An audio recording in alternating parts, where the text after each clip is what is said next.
இரக்கத்தின் தேவனாம் தாய் மறந்தாலும் நம்மை மறவாமல் இன்றைக்கும் பாதுகாத்து நம்மையும் நம்முடைய மனைவி பிள்ளைகளையும் உயர்த்தி மகிமைப்படுகிற தேவனாம். அவரை ஆராதிக்கிற சந்ததிகளை உலகில் லட்சங்களாக கோடிகளாக பெருக வைக்கிற தேவனாம். ஆண்டவர் இயேசுவின் நாமத்தில் உங்களை வாழ்த்துகிறோம்.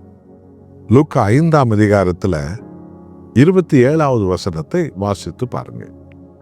இவைகளுக்கு பின்பு அவர் புறப்பட்டு ஆயத்துறையில் உட்கார்ந்திருந்த லேவி என்னும் பேருடைய ஒரு ஆயக்காரனை கண்டு, எனக்கு பின் சென்று வா என்று அழைத்தார். யார் இந்த லேவி?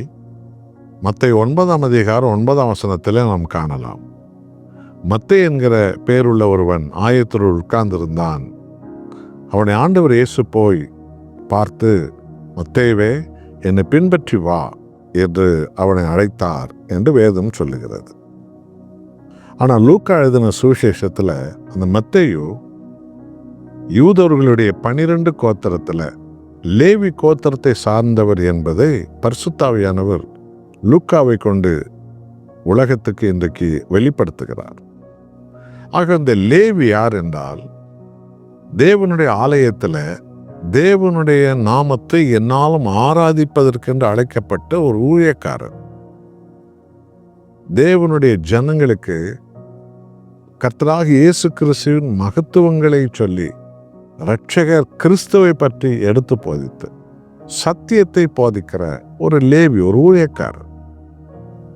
ஆனால் ஊழியத்துக்கென்று அழைக்கப்பட்ட இந்த லேவி கோத்திரத்தான மத்தேயு உலக ஆசையும் உலக ஆடம்பரமும் நிலபுலன்கள் மேலுள்ள சொத்து சுகத்தினுடைய ஆசையும் அவன் உள்ளத்தை கவி கொண்டதுனால அந்த ஊழியத்தை எல்லாம் தூக்கி எறிந்து விட்டு வருவோர் போவோர் இடத்துல வரி வசூலிக்கிற ஒரு ஆயக்காரன் தொழிலுக்கு இந்த மத்தேயு வந்து விட்டார். அன்பானவர்களே, ஒரு மனிதன் உலகம் முழுவதும் ஆதாயப்படுத்தினாலும் தன் சொந்த ஆத்மாவை நஷ்டப்படுத்தி கொண்டால் அவனுக்கு லாபம் என்ன? உலகத்தையே ஒருத்தன் சம்பாதிக்க முடியும். இன்னைக்கு சினிமா நடிகர்கள், பெரிய பெரிய உலக புகழ் பெற்ற பணக்காரர்கள், பெரிய தொழில் மேதைகள் எல்லாம் உலகத்தை சம்பாதிக்கிறாங்க. ரொம்ப நல்லது. ஆனால் அவங்க தன்னுடைய ஆத்மாவை கெடுத்து கொண்டால் அவங்களுக்கு நித்தியத்தில் என்ன பிரயோஜனம்? ஒரு பிரயோஜனம் இல்லை. ஆகவே பாருங்கள், வழி தவறி போன இந்த ஆடு மத்தேயு, உலக ஆசையை நம்பி போன ஒரு ஆடு. எத்தனை மென்மையான ஒரு பணி தேவ ஊழியம் என்பது, போதக ஊழியம் என்பது. சர்வ வல்லமுள்ள தேவனுக்கு ஆராதனை செய்கிற ஊழியம் என்பது ஈடு இணையில்லாத ஒரு பணி.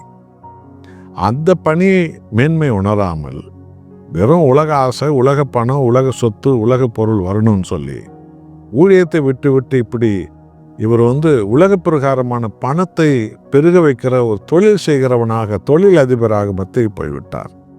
இன்றைக்கு எல்லோரும் அல்ல, 100க்கு ஒரு 40 மடங்கு பாஸ்டர்மார்கள் எல்லோரும் சபையை நடத்துவது, ஆத்துமாதாயம் செய்வதற்கு என்னென்ன வழி, எப்படி பரலோக வல்லமை பெறுவது என்பதை பற்றெல்லாம் யோசிக்காம அவர்கள் வேறு விதத்தில் ஞாயிற்றுக்கிழமை ஒரு நாள் ஆராதனை என்று விட்டுவிட்டு திங்கக்கிழமை சனிக்கிழமைக்கு பல வேலைகள், பல வியாபாரங்கள் செய்கிறவர்களாக 100க்கு 40 பேர் மாறி இருக்கிறார்கள். எவ்வளோ பேர் புரோக்கராக மாறி இருக்கிறார்கள். எல்லாத்துக்கும் காசு, பணம். புரோக்கர் என்று சொன்னால் ஒரு உண்மை சொல்லி 9 பொய் சொல்லணும். அதான் புரோக்கர் வேலையை. ஒரு உண்மை சொல்லுவோம், 9 பொய் சொல்லுவோம். ஆனால் ஊழியக்காரன் என்று சொன்னால் முழுவதும் சத்தியத்தை சொல்லணும், உண்மையை சொல்லணும். இன்றைக்கு இந்த மேன்மை உணராமல் எவ்வளோ வியாபாரிகள், எவ்வளோ புரோக்கர்கள், பாஸ்டர்கள் 100க்கு 40 பேர், எவ்வளோ தொழில் செய்கிறவங்க, வியாபாரம் பண்ணுறவங்க இப்படி மத்தேயு போல மாறி போனார்கள். ஆனால் இரக்கமுள்ள தேவன் அவர்களை தேடி சென்றார். இந்த செய்தி உங்களில் எத்தனை பேரை தொடும்? அந்த பண படுகொடியிலிருந்து மத்தேயுவை தூக்கி எடுத்து மீண்டுமாக இயேசு கிறிஸ்துவனுடைய அப்போஸ்தலனாக, ஊழியக்காரனாக ஆண்டவர் இயேசு மாற்றிவிட்டார். எத்தனை மகிமை! அந்த மத்தேயு எழுதின சுவிசேஷம் யூதர்களை அசைத்தது, உலகத்தை அசைத்தது, இன்றைக்கும் அசைக்கிறது. வாழ்க்கையை தேவன் மாற்றிவிட்டார். ஆண்டவராக இயேசுவால் மீட்கப்பட்டவன் எங்கே போனாலும் சரி அவர் விடவே மாட்டார். அவர் தேடி வந்து கண்டுபிடிப்பார். அவர் பூரணமாய் ரட்சிப்பார். நம்மை நாம் முழுவதும் தாழ்த்துவோமா?